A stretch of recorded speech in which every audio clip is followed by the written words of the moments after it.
Hi friends, welcome to Dhanya's diary. ഇന്ന് tilapia മീൻ വെച്ചിട്ടുള്ള ഒരു ഫുൾ ഫിഷ് ഫ്രൈ ആണ് ഉണ്ടാക്കുന്നത്. വീട്ടിൽ അവൈലബിൾ ആയിട്ടുള്ള മസാലകളൊക്കെ വെച്ചിട്ടാണ് ഉണ്ടാക്കിയിരിക്കുന്നത്. നല്ല ടേസ്റ്റി ആയിട്ടുള്ളൊരു ഫിഷ് ഫ്രൈ ആണ്. എങ്ങനെയാണ് തയ്യാറാക്കുന്നതെന്ന് നോക്കാം. ആദ്യം തന്നെ മീൻ നന്നായിട്ടൊന്ന് കഴുകി ക്ലീൻ ചെയ്തെടുക്കാം.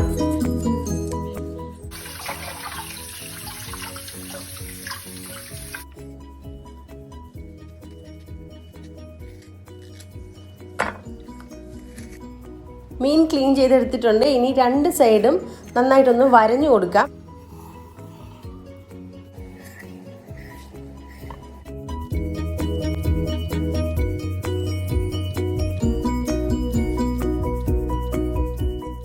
മീൻ ഫ്രൈ ചെയ്യാനായിട്ട് നമുക്ക് മീനിൽ പുരട്ടാനുള്ള മസാല തയ്യാറാക്കാം. അതിനായിട്ടൊരു പാത്രത്തിൽ ഒരു 2 ടേബിൾ സ്പൂൺ കാശ്മീരി മുളക് പൊടി ചേർത്ത് കൊടുക്കാം. 1 ടീസ്പൂൺ മഞ്ഞൾപ്പൊടി, 1 ടേബിൾ സ്പൂൺ കുരുമുളക് പൊടി ചേർക്കാം, 1 ടീസ്പൂൺ കായപ്പൊടി, ആവശ്യത്തിന് ഉപ്പ്, 1 ടീസ്പൂൺ ലൈം ജ്യൂസ് അല്ലെങ്കിൽ വിനാഗിരി, ഓപ്ഷണലാണ്. ലൈം ജ്യൂസ് ഇല്ലെങ്കിൽ വിനാഗിരി ഒഴിക്കാം.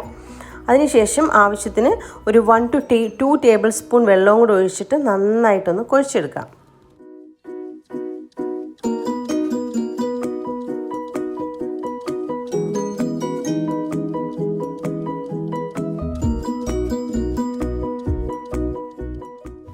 ഇനി ഇതിലേക്ക് 1 ടേബിൾ സ്പൂൺ ജിഞ്ചർ ഗാർലിക് പേസ്റ്റും കൂടെ ചേർത്തിട്ട് നന്നായിട്ടൊന്ന് മിക്സ് ചെയ്യാം.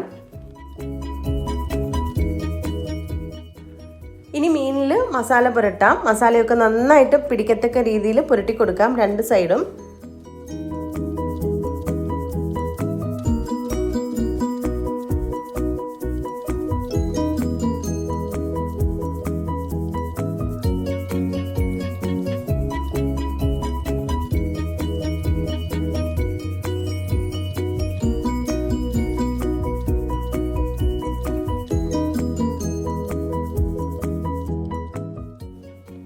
മസാലയൊക്കെ നന്നായിട്ട് പുരട്ടിയതിന് ശേഷം അരമണിക്കൂർ ഫ്രിഡ്ജിൽ വയ്ക്കാം.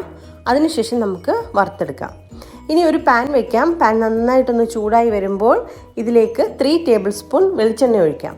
വെളിച്ചെണ്ണ ഒഴിച്ചതിന് ശേഷം വെളിച്ചെണ്ണ നന്നായിട്ട് ചൂടായി വരുമ്പോൾ നമുക്ക് കറിവേപ്പില ഇട്ട് കൊടുക്കാം.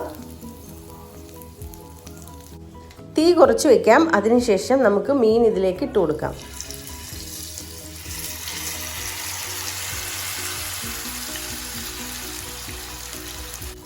ചെറിയ തീയിൽ മീൻ വറുത്തെടുക്കാം. ഓരോ മീനിൻ്റെ അനുസരിച്ചിട്ട് അതിൻ്റെ വേവിന് വ്യത്യാസം വരും. അപ്പോൾ ഈ മീൻ ഏകദേശം ഒരു 7 മുതൽ 8 മിനിറ്റ് സമയത്തിനുള്ളിൽ ഒരു സൈഡ് നന്നായിട്ട് മൊരിഞ്ഞു വരും. ഏകദേശം 7-8 മിനിറ്റ് കഴിഞ്ഞ് ഇനി ഒന്ന് തിരിച്ചിടാം. നമ്മൾ മറിച്ചിട്ടതിന് ശേഷം ഇതുപോലെ വീണ്ടും ഒരു 7-8 മിനിറ്റ് ചെറിയ തീയിൽ നന്നായിട്ടൊന്ന് വേവിച്ചെടുക്കേണ്ടതാണ്.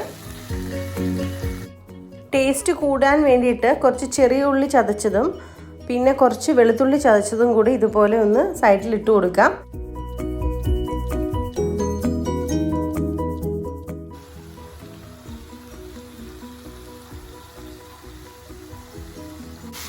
നന്നായിട്ട് മൊരിഞ്ഞ് വന്നിട്ടുണ്ട്. രണ്ട് സൈഡും നല്ല സോഫ്റ്റ് ആയിട്ട് വന്നിട്ടുണ്ട്. ഇനി നമുക്ക് സ്റ്റൗ ഓഫ് ചെയ്യാം. നമുക്ക് ചൂടോടെ തന്നെ ഇത് നമുക്ക് സെർവ് ചെയ്യാം. ഈ ഒരു ഫിഷ് ഫ്രൈ നിങ്ങളെല്ലാവരും ഒന്ന് ട്രൈ ചെയ്ത് നോക്കണം. വളരെ സിമ്പിളായിട്ട് തന്നെ നമുക്ക് ഉണ്ടാക്കാവുന്നതാണ്. നല്ല ടേസ്റ്റുമാണ്. പുതിയ ആൾക്കാരാണ് എൻ്റെ ചാനൽ കാണുന്നതെങ്കിൽ സബ്സ്ക്രൈബ് ചെയ്യാൻ മറക്കരുത്. പുതിയൊരു റെസിപ്പിയുമായിട്ട് വീണ്ടും കാണാം. ഒരുപാട് സ്നേഹത്തോടെ Dhanya from Dhanya's diary. Thanks for watching and by.